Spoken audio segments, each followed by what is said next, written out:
यूं जो तकता है आसमान को तू, कोई रहता है आसमान में क्या।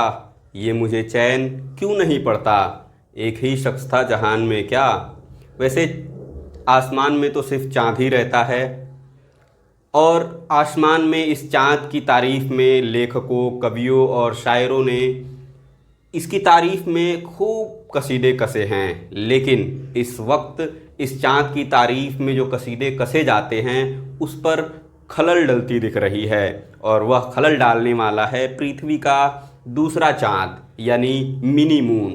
हेलो, मैं नवाज़ अकरम हूँ और आप देखना शुरू कर चुके हैं GS with Nawaz. GS with Nawaz के इस एपिसोड में आज हम बात करने वाले हैं पृथ्वी के दूसरे चाँद पर जो इस वक्त नज़र आ रहा है। लेकिन इसे देखने के लिए हम सभी को एक पावरफुल टेलीस्कोप की ज़रूरत पड़ेगी। यह हम सभी को नहीं दिख सकती है, इसे देखने के लिए एक पावरफुल टेलीस्कोप का होना अनिवार्य है। इस वक्त ब्रह्मांड में एक बहुत ही सरप्राइजिंग कॉस्मिक इवेंट देखी जा रही है, जो है पृथ्वी के गुरुत्वाकर्षण बल के द्वारा खिंची हुई एक एस्टेरॉयड, जिसको वैज्ञानिकों ने पृथ्वी का मिनी मून भी कहा है। यह मिनी मून पृथ्वी का चक्कर लगाएगा और एक तरीके से यह पृथ्वी पर एक पृथ्वी का मेहमान बन करके आया है, जो 29 सितंबर से ही नज़र आ रहा है। हम सभी को नहीं दिखा यह चाँद, क्योंकि इस चाँद को देखने के लिए हमें पावरफुल टेलीस्कोप की ज़रूरत पड़ती है, जो सिर्फ वैज्ञानिकों के पास ही मौजूद है, और वही इस पावरफुल टेलीस्कोप से इस मिनी मून का निरीक्षण कर रहे हैं, उसे देख पा रहे हैं। पृथ्वी का यह मिनी मून जो पृथ्वी का एक तरीके से मेहमान बन करके आया है, यह लगभग 53 दिनों के बाद फिर से पृथ्वी के गुरुत्वाकर्षण बल से बाहर चला जाएगा और यह ब्रह्मांड में विलुप्त हो जाएगा। यानी यह ब्रह्मांड में फिर से 53 दिनों के बाद विलुप्त हो जाएगा। इसमें कुछ देरी भी हो सकती है या फिर कुछ दिन पहले भी यह गायब हो सकता है। तो यह एक तरीके से मेहमान बन करके आया है, जो पृथ्वी का मिनी मून कहला रहा है। चलिए सबसे पहले हम यही जान लेते हैं कि मून कहते किसे हैं।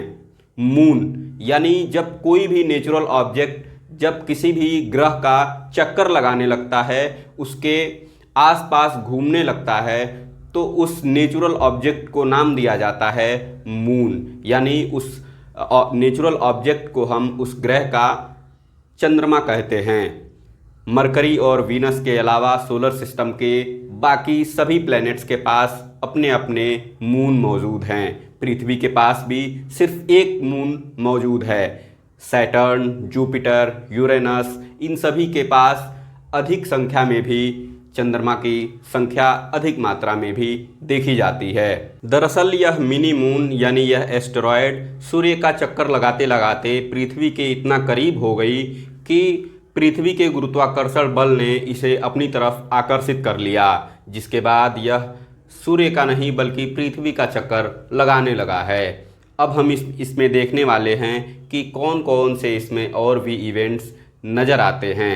अगर हम बात करें इस मिनी मून का, तो यह मिनी मून लगभग 32 फुट लंबा है। यानी यह हमारे रियल मून से काफ़ी छोटा है और काफ़ी कम चमकदार है। इसके लिए इसको देखने के लिए एक पावरफुल टेलीस्कोप की भी ज़रूरत पड़ती दिखाई दे रही है। यदि यह ज़्यादा चमकदार होती तो हो सकता है कि हम इसे अपने नग्न आँखों से देख सकें, लेकिन ऐसा संभव नहीं हुआ। नासा की asteroid terrestrial impact last alert system ने इसे पहली बार खोजा और इसका नाम दिया 2024 PT5। यानी इस मिनी मून का नाम है 2024 PT5, जो 32 फुट लंबा दिखाई दे रहा है।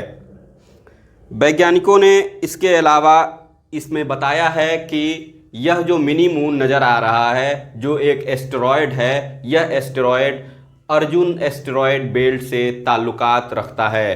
अर्जुन एस्टेरॉयड बेल्ट के जो भी एस्टेरॉयड्स होते हैं वे लगभग पृथ्वी से लगभग 45 लाख किलोमीटर की दूरी पर स्थित होते हैं और सूर्य का चक्कर लगाते हैं।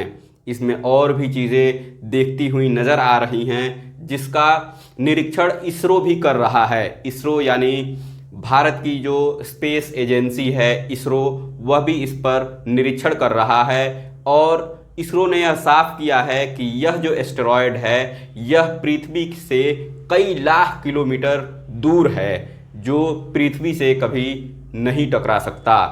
ऐसे कॉस्मिक इवेंट्स पहले भी देखे जा चुके हैं और इससे पहले भी पृथ्वी के कुछ मिनी मून्स नज़र आ रहे हैं। ये पहली बार नहीं है जब पृथ्वी का कोई दूसरा नया मिनी मून दिखेगा और दिख रहा है।